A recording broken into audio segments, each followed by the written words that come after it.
Hi hello ನಮಸ್ಕಾರ ಎಲ್ಲರಿಗೂ. ಮಕ್ಕಳಿಗೆ ಸ್ವೀಟ್ಗಳಲ್ಲಿ ಜಾಮೂನ್ ಅಂದರೆ ತುಂಬ ಇಷ್ಟ.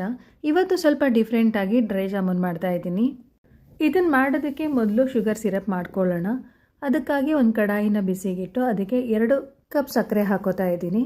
ಅಷ್ಟೇ ಪ್ರಮಾಣದ ಅಂದರೆ 2 ಕಪ್ ಅಷ್ಟೇ ನೀರನ್ನ ಹಾಕ್ಕೊಂಡು ಮಿಕ್ಸ್ ಮಾಡ್ಕೋತಾ ಇದ್ದೀನಿ. ಇದನ್ನು ಒಂದು 5 ನಿಮಿಷ ಕಂಟಿನ್ಯೂಸ್ ಆಗಿ ತಿರುಗಿಸ್ಕೋತಾ ಇರಬೇಕು. ಸಕ್ಕರೆ ಕರಗಿ ಆಯಿಲ್ ಥರ ಆಗುತ್ತೆ ಮುಟ್ಟು ನೋಡಿದ್ರೆ, ಅಲ್ಲಿವರೆಗೂ ತಿರುಗಿಸ್ತಾ ಇರಬೇಕು. ಪಾಕ ತೆಗೆಯೋದೇನು ಬೇಡ. ನೋಡಿ, ಸಕ್ಕರೆ ಕರಗಿ ತಿಕ್ಕಾಗ್ತಾ ಬರುತ್ತೆ ಮತ್ತು ಕಲರ್ ಕೂಡ ಸ್ವಲ್ಪ ಯೆಲ್ಲೋಯಿಶ್ ಆಗಿ ಚೇಂಜ್ ಆಗ್ತಾ ಬರುತ್ತೆ. ಹೈ ಫ್ಲೇಮಲ್ಲಿ ಇಟ್ಕೊಂಡು ಮಾಡಿಕೊಂಡ್ರೆ ಬೇಗನೆ ಆಗೋಗುತ್ತೆ. ಈ ಥರ ಸ್ವಲ್ಪ ತೊಗೊಂಡು ಮುಟ್ಟು ನೋಡಿದ್ರೆ ಆಯಿಲ್ ಥರ ಅನಿಸುತ್ತೆ ಮತ್ತು ಸ್ಟಿಕ್ಕಿಯಾಗಿರುತ್ತೆ. ಈ ಕನ್ಸಿಸ್ಟೆನ್ಸಿ ಇದ್ದರೆ ಸಾಕು. ಇವಾಗ ಅರ್ಧ ಸ್ಪೂನಷ್ಟು ಏಲಕ್ಕಿ ಪುಡಿ, ಸ್ವಲ್ಪ ಕೇಸರಿ, ಆಪ್ಷನಲ್ಲಿದು ಇದ್ದರೆ ಹಾಕ್ಕೊಳ್ಳಿ, ಇಲ್ಲಾಂದರೆ ಸ್ಕಿಪ್ ಮಾಡ್ಬೋದು. 3ರಿಂದ 4 ಡ್ರಾಪಷ್ಟು ಲೆಮನ್ ಜ್ಯೂಸನ್ನ ಹಾಕ್ಕೊಂಡು ಮಿಕ್ಸ್ ಮಾಡಿಕೊಂಡು ಸ್ಟವ್ ಆಫ್ ಮಾಡಿಕೊಂಡ್ರೆ ಆಯಿತು. ನಿಂಬೆ ರಸ ಹಾಕೋದ್ರಿಂದ ಸಿರಪ್ ಗಟ್ಟಿ ಆಗಲ್ಲ. ನೋಡಿ, ಜಾಮೂನ್ಗೆ ಶುಗರ್ ಸಿರಪ್ ರೆಡಿ ಆಯಿತು. ಸೈಡಿಗೆ ಎತ್ತಿಟ್ಕೊಂಡ್ಬಿಡೋಣ.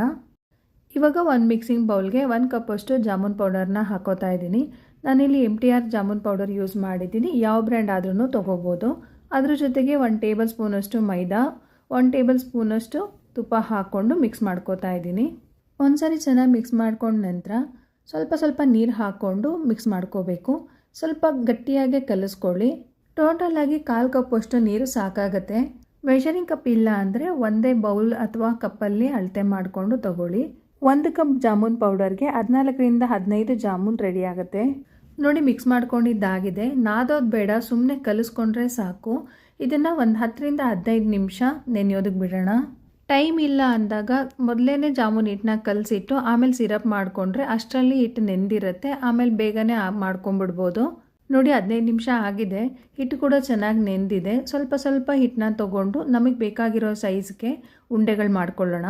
ಅಂಗೈಯಿಂದ ಚೆನ್ನಾಗಿ ಪ್ರೆಸ್ ಮಾಡಿಕೊಂಡು ಮೇಲ್ಗಡೆ ಕ್ರ್ಯಾಕ್ಗಳಿಲ್ಲದೆ ಇರೋ ಥರ ಉಂಡೆಗಳನ್ನ ಮಾಡ್ಕೋಬೇಕು. ನಾನಿಲ್ಲಿ ಸ್ವಲ್ಪ ದಪ್ಪದಾಗೆ ಉಂಡೆಗಳು ಮಾಡ್ಕೊಂಡಿದ್ದೀನಿ. ಇನ್ನೂ ಚಿಕ್ಕದಾಗೂ ಮಾಡ್ಕೋಬೋದು ಮತ್ತು ಓವಲ್ ಶೇಪಲ್ಲಿ ಕೂಡ ಮಾಡ್ಕೋಬೋದು. ಉಂಡೆಗಳು ಮಾಡ್ಕೊಂಡಿದ್ದಾಗಿದೆ. ಡೀಪ್ ಫ್ರೈ ಮಾಡ್ಕೊಳ್ಳೋಣ. ತುಂಬ ಎಣ್ಣೆ ಕಾಯಿಸೋದು ಬೇಡ. ಮೀಡಿಯಮಾಗಿ ಕಾಯಿಸ್ಕೊಂಡು ಉಂಡೆಗಳನ್ನ ಹಾಕ್ಕೋಬೇಕು. ಎಣ್ಣೆ ತುಂಬ ಕಾಯಿಸ್ಕೊಂಡ್ರೆ ಮೇಲ್ಗಡೆ ಬೇಗನೆ ಕಲರ್ ಬಂದುಬಿಡತ್ತೆ, ಒಳಗಡೆ ಬೆಂದಿರಲ್ಲ. ಹಾಗಾಗಿ ಮೀಡಿಯಮಾಗಿ ಎಣ್ಣೆ ಕಾಯಿಸ್ಕೊಂಡು ಲೋ ಟು ಮೀಡಿಯಮ್ ಫ್ಲೇಮಲ್ಲಿ ಇಟ್ಕೊಂಡು ಫ್ರೈ ಮಾಡ್ಕೋಬೇಕು. ನೋಡಿ, ಈ ಥರ ಸ್ಪೂನ್ ಅಥವಾ ಜಾಲರೆಯಿಂದ ಲೈಟಾಗಿ ತಿರುಗಿಸ್ಕೊತಾ ಇರಬೇಕು. ಆವಾಗ ಈವೆನಾಗಿ ಕಲರ್ ಬರುತ್ತೆ. ನೋಡಿ, ಜಾಮೂನ್ ಫ್ರೈ ಮಾಡ್ಕೊಂಡಿದ್ದಾಗಿದೆ. ಕಲರ್ ಕೂಡ ತುಂಬ ಚೆನ್ನಾಗಿ ಬಂದಿದೆ. ಇವಾಗ ಹೊರಗಡೆ ತೆಕ್ಕೊಳ್ಳೋಣ. ಎಲ್ಲನೂ ಇದೇ ರೀತಿ ಫ್ರೈ ಮಾಡ್ಕೋಬೇಕು. ಫ್ರೈ ಮಾಡ್ಕೊಂಡು ನಂತರ ಬಿಸಿದನ್ನೇ ನಾನು ಶುಗರ್ ಸಿರಪ್ಗೆ ಸೇರಿಸ್ಕೋತಾ ಇದ್ದೀನಿ. ಇದನ್ನು 1ರಿಂದ 2 ಗಂಟೆ ಹಾಗೆ ಮುಚ್ಚಿಟ್ಬಿಡೋಣ.